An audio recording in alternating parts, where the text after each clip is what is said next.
अस्सलामुअलैकुम। Welcome to my YouTube channel. आज हम एक प्रॉपर्टी डिस्कस करेंगे कन्वर्जेंट सीक्वेंस की कि अगर हम दो कन्वर्जेंट सीक्वेंस को सम करें, ऐड करें, तो उनकी लिमिट्स भी अगर हम ऐड करें तो वो क्या करेगा, सम ऑफ सीक्वेंस कन्वर्ज करेगा सम ऑफ देयर लिमिट्स के। मतलब अगर हम दो हमारे पास दो कन्वर्जेंट सीक्वेंस हैं तो हम उन दो कन्वर्जेंट सीक्वेंस को ऐड करते हैं, उनका सम लेते हैं, तो हमारे पास जो कन्वर्जेंट सीक्वेंस थी उनकी लिमिट्स भी गिवन होगी। फिर हम क्या करते हैं, उन दोनों लिमिट्स का भी ऐड लेते हैं, तो क्या होगा, हमारे पास जो तीसरी सीक्वेंस बनेगी सम ऑफ सीक्वेंसेस, वो किसको कन्वर्ज करेगी, उनकी सम ऑफ देयर लिमिट्स की। तो इसको हमने करना है प्रूव। ये कंडीशन है हमारे पास कि suppose that the sequence S N and T N converges such that S N converges to S and T N converges to T. Prove that S N plus T N converges to S plus T. ये अब mathematical form में हमने discuss किया कि अगर S N S को converges कर रही है, टी एन टी को कन्वर्जेस कर रही है, तो S N plus T N किसको कन्वर्ज करनी चाहिए, एस प्लस टी की। तो हम इसे करते हैं prove.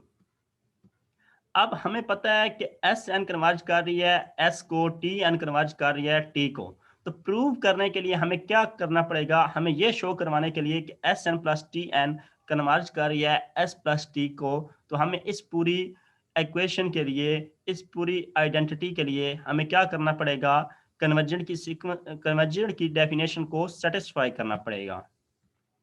We need to prove that no matter what positive number epsilon is given, we can find an integer so that Sn minus Tn is minus S plus T is less than epsilon if n is greater than or equal to n।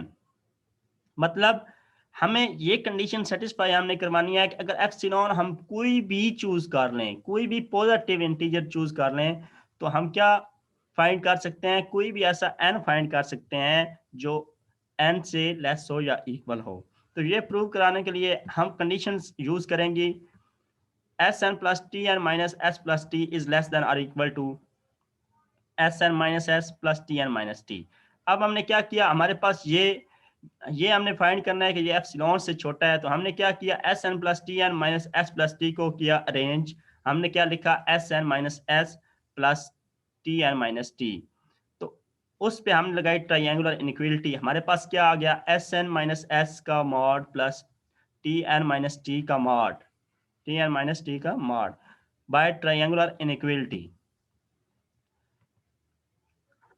We can make this expression smaller than epsilon by making each of two expression on the right smaller than epsilon by 2। अब हमने ये करना होता है कि इससे हमने show करवाना है एप्सिलॉन बाई टू, एप्सिलॉन से छोटा। तो हमें पता है एस एन माइनस एस किसको कन्वर्ज करती है, एप्सिलॉन को। तो एप्सिलॉन से कोई भी छोटा अगर हम नंबर सेलेक्ट करें, इसे उसको भी कन्वर्ज करना चाहिए। इसी तरह हमें पता है कि टी एन किसको कन्वर्ज करती है, टी को। तो ये लेस होगी एप्सिलॉन से। अगर ये एप्सिलॉन से लेस है तो हमें क्या प्रूव करना है, हमने कि ये एप्सिलॉन बाय 2 से भी लेस है, ये हमें पता है। ठीक है, हम मतलब इन दोनों टर्म्स को चूज कर सकते हैं कि ये भी एप्सिलॉन बाय 2 से स्मॉलर है, ये भी एप्सिलॉन बाय 2 से स्मॉलर है। जब ये दोनों एप्सिलॉन बाय 2 से स्मॉलर है, तो मैं कहता हूं कि सपोज एप्सिलॉन हमारे पास एक पॉजिटिव नंबर है।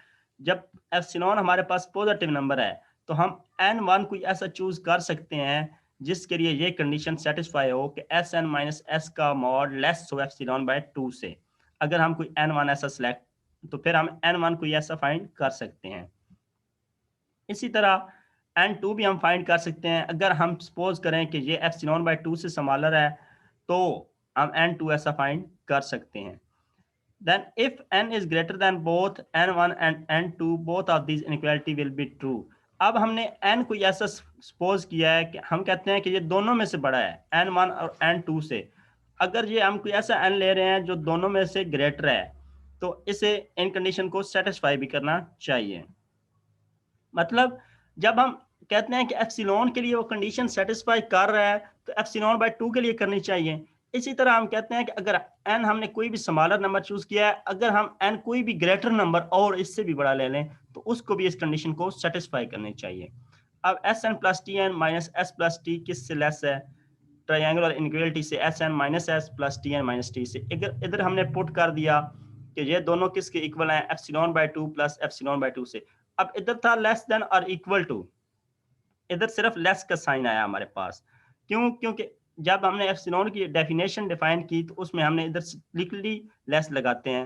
Epsilon bye 2 plus epsilon bye 2 epsilon की इक्वल आता है, तो इधर से हमें नजर आ रहा है कि F S N plus T N minus S plus T is less than epsilon. जब ये हमारे पास आ गया तो ये क्या शो करवाता है, कन्वर्जेंट सीक्वेंस की डेफिनेशन को। कन्वर्जेंट सीक्वेंस की डेफिनेशन से हमें क्या रिजल्ट मिला कि S N plus T N किसको कन्वर्ज कर रहा है, एस प्लस टी को। Thanks for watching my YouTube video, please subscribe my YouTube channel.